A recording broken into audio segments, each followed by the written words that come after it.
The New York Yankees, the Dallas Cowboys, the Los Angeles Lakers, Tom Brady, LeBron James, Michael Jordan. What do all these people and teams have in common? They're some of the biggest names in American sports and some of the biggest winners in American sports history. There's one thing Americans love, it's a winner, and someone with a lot of money. You know how many people I went to high school with that said they were Giants fans and all of a sudden were wearing Eagles jerseys last weekend? Winners provide an easy way to categorize someone in sports. You either love them or you hate them. They are either the biggest heroes or the biggest villains. It's what makes sports so special. Formula One has historically always had one team or driver that dominates the sport. Michael Schumacher in the early 2000s, Lewis Hamilton in the 2010s, and now Max Verstappen in the 2020s. As of the time of making this documentary, before them there was Ayrton Senna, Alain Prost, and Nelson Piquet. F1 has always seen teams like Ferrari, McLaren, Mercedes, and Red Bull dominate at different periods of time. Is it a coincidence that those are the three most popular teams globally?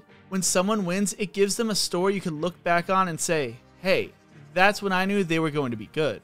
The rise of Formula One in the United States also coincided with one of the best battles for an F1 title between Lewis Hamilton and Max Verstappen in 2021. Formula One. It's the Bahrain Grand Prix, and it's lights out and away we go! It is a sport where emotions run high. The championship can only be won by one, and it's going Dutch in 2021! From the excitement of winning a world championship Max Verstappen, you are the world champion! to the heartbreak of defeat. No, Mikey, no, Mikey, that was so not right. Sport is special, and in recent years, I have fallen in love with the sport known as Formula One, aka F1. And I am not the only person in the United States to do so. The popularity of F1 in the States has exploded, and looks to be continuing in an upward trajectory going into this season.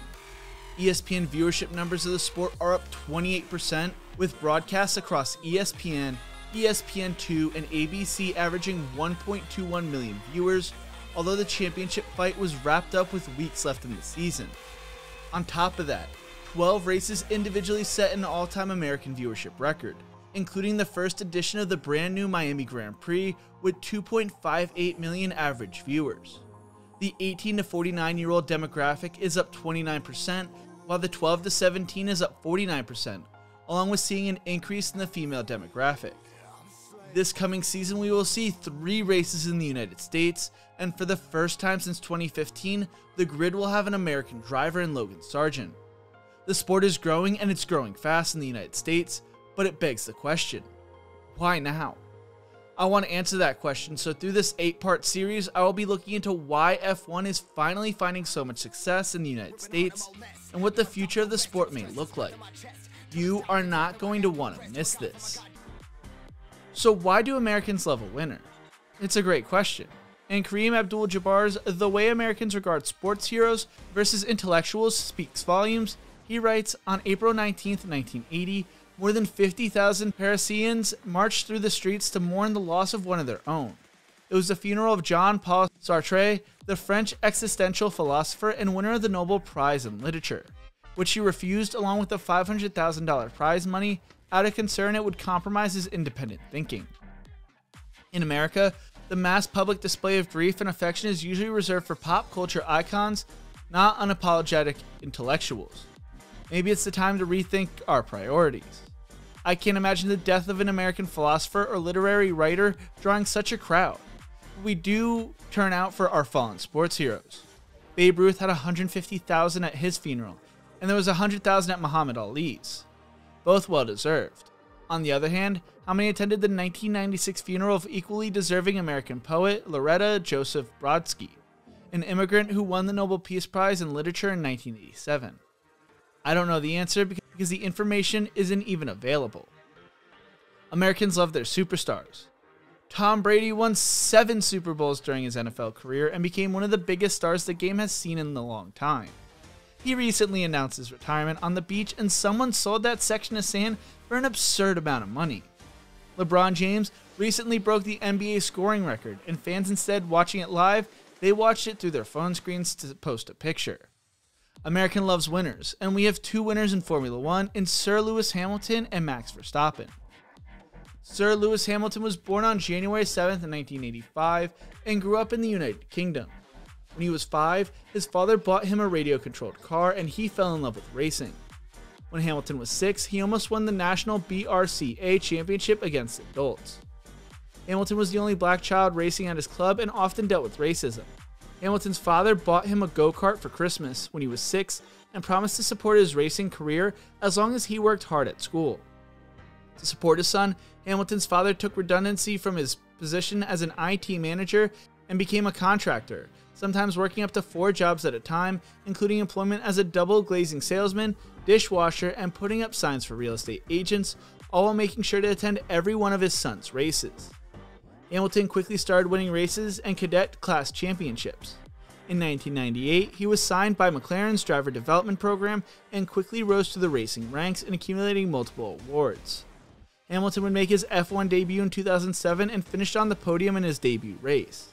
He finished as the runner-up in 2007's World Driver Championship, setting multiple records and falling short by 1 point.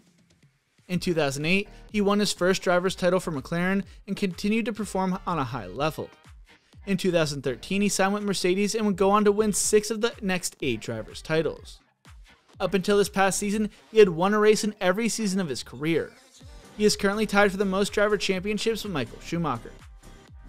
Max Verstappen, on the other hand, was born on September 30th, 1997, and is a Belgian-Dutch driver. Max's father, Joost, is a former F1 driver, and his mother competed in karting as well. He grew up in Maaseik, a Belgium town on the Dutch border, but back in 2015 told the media, "I actually only lived in Belgium to sleep. But during the day I went to the Netherlands and had my friends there too. I was raised as a Dutch person and that's how I feel." Max competed in the Mini Junior Championship and graduated to the Rotax Max Mini Master class and won the Belgium Championship in 2006. Throughout his junior career, he won multiple championships and was starting to develop the image of the next big thing. At age 17 and 3 days, Max became the youngest person to ever participate in an F1 race weekend and became the youngest driver to start an F1 race in racing history for Toro Rosso. They even changed the rules after he did this. Midway through the 2016 F1 season, he took over the Red Bull Racing seat next to Daniel Ricciardo.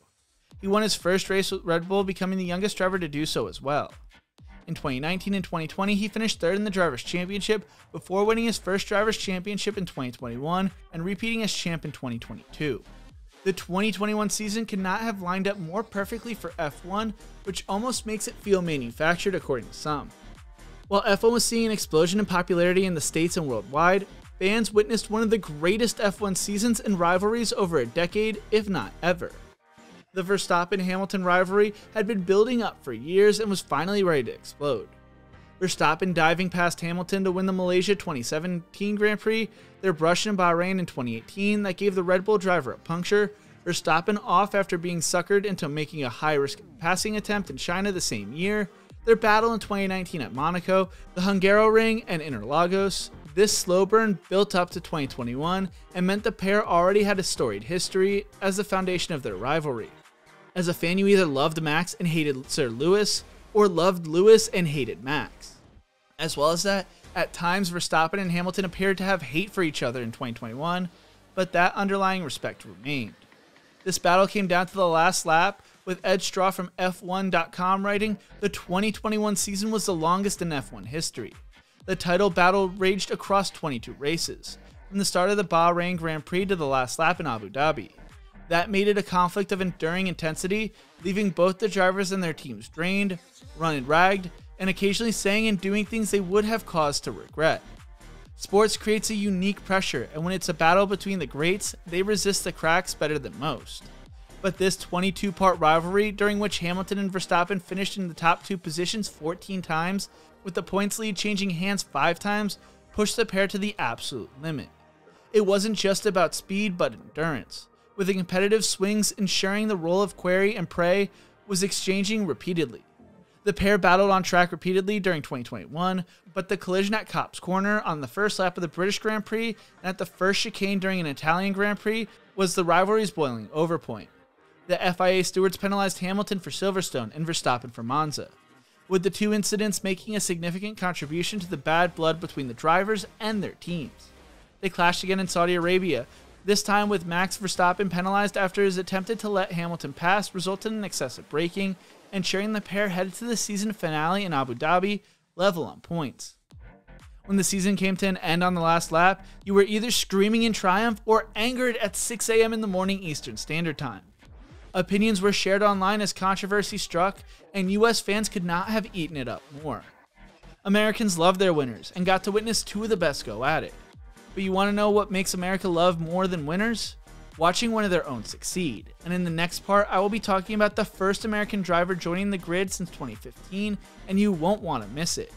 If you enjoyed this video, make sure to check out one of my other videos right here, and make sure to subscribe for more quality content. Thank you so much for watching, and as always, remember to embrace the grind.